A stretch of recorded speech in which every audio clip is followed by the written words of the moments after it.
Hello guys, Radhe Radhe. आप सब कैसे हैं? उम्मीद है कि आप सब अच्छे होंगे, अपने अपने कामों में मस्त होंगे, स्वस्थ होंगे और अपने कामों में व्यस्त होंगे।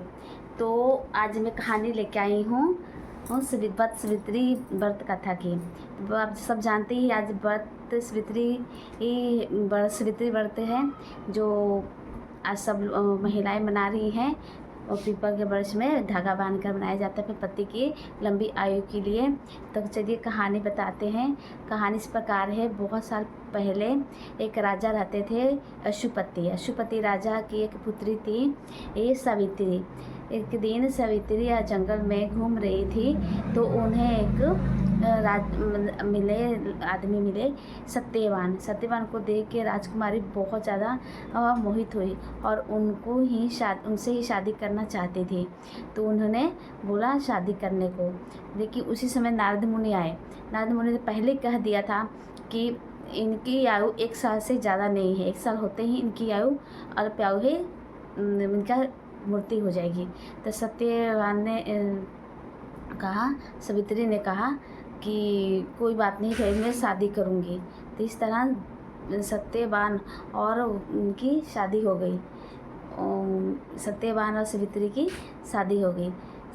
फिर एक दिन ऐसे दिन बीतता गया। सावित्री अपने पति की बहुत सेवा करती थी, बहुत ज़्यादा मान सम्मान करती थी और उसको देख के सब लोग बहुत खुश थे।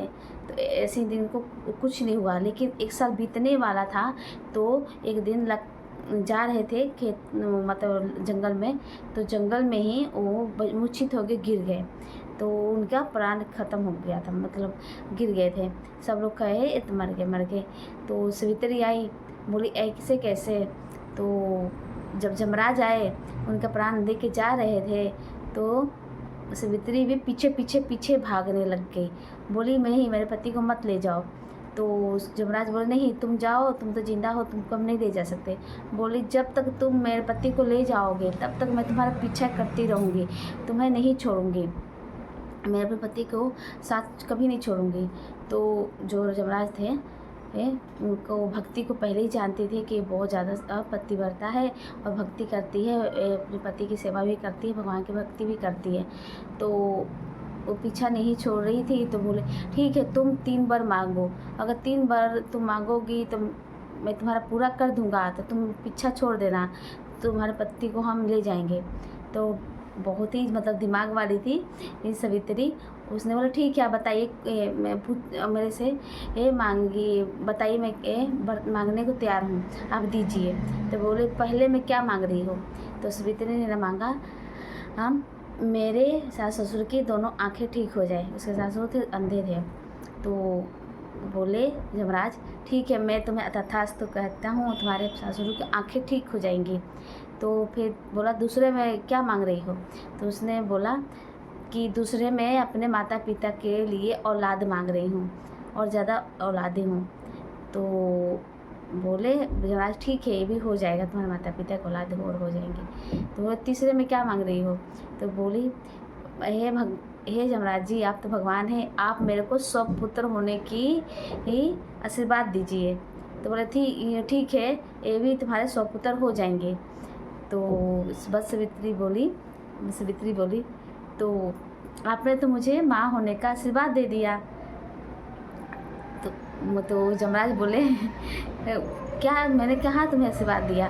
बोले क्यों, आप तो बोले नहीं कि 100 पुत्र होने का आशीर्वाद दे रहा हूँ तुम्हें, तो आप ही भला बताइए, बिना पति के मेरे 100 पुत्र कैसे होंगे?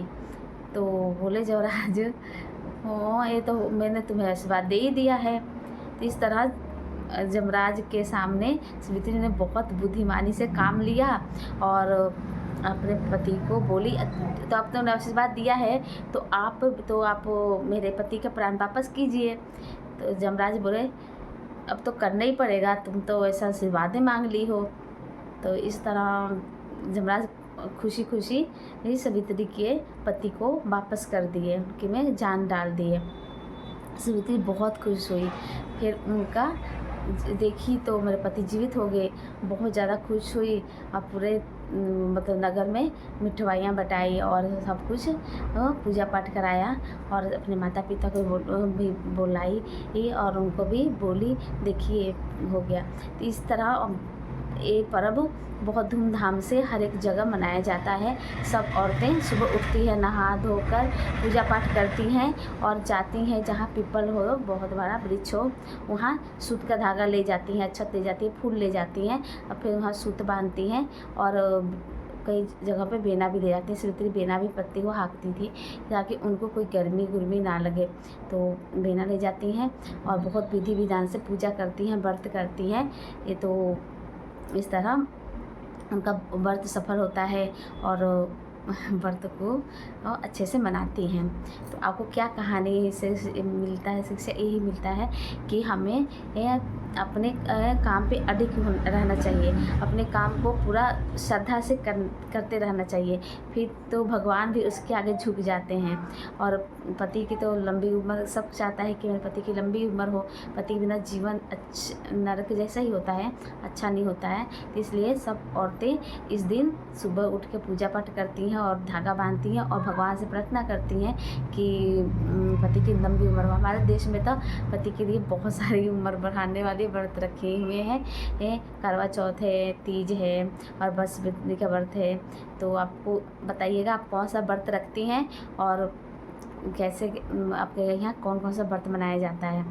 तो इस तरह बसंती का व्रत बहुत ही अच्छा होता है और हर एक जगह मनाया जाता है। ये ज़्यादातर मध्य प्रदेश, उत्तर प्रदेश और बिहार और भी कई जगहों पर मनाया जाता है। तो औरतें बहुत धूमधाम से मनाती हैं। सब औरतें ये मतलब सज धज के, इसमें सजना धजना बहुत ज़रूरी होता है। इसमें मतलब 16 श्रृंगार करती हैं औरतें। ये बिंदी लगाती हैं, काजल लगाती हैं, बिछिया, पायल, चूड़ा, पूरा सब कुछ सज धज के ही व्रत किया जाता है, बिल्कुल दुल्हन बनकर ही।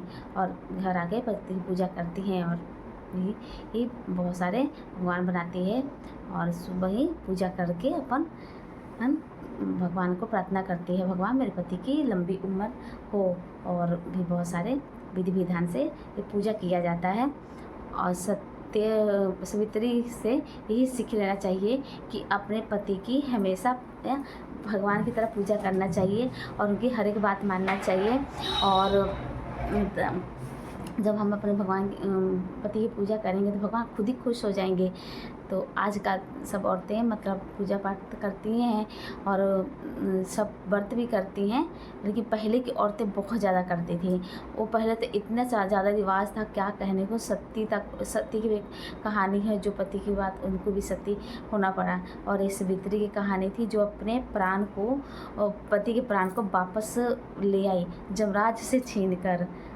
तो देखिए क्या उनमें क्या ताकत था, क्या भगवान पतिव्रती औरतें थी जो भगवान से भी लड़ के अपने पति को वापस ले आती थी। तो पहले के ज़माने में तो बहुत कुछ होता था चमत्कार। तो देखिए आप भी अपने पति की बहुत मान जान कीजिएगा और सेवा कीजिएगा, ताकि पूजा पाठ करिए, क्या पूजा पाठ करिए, अवश्य का व्रत करिए और अपने पति की दीर्घायु कीजिए।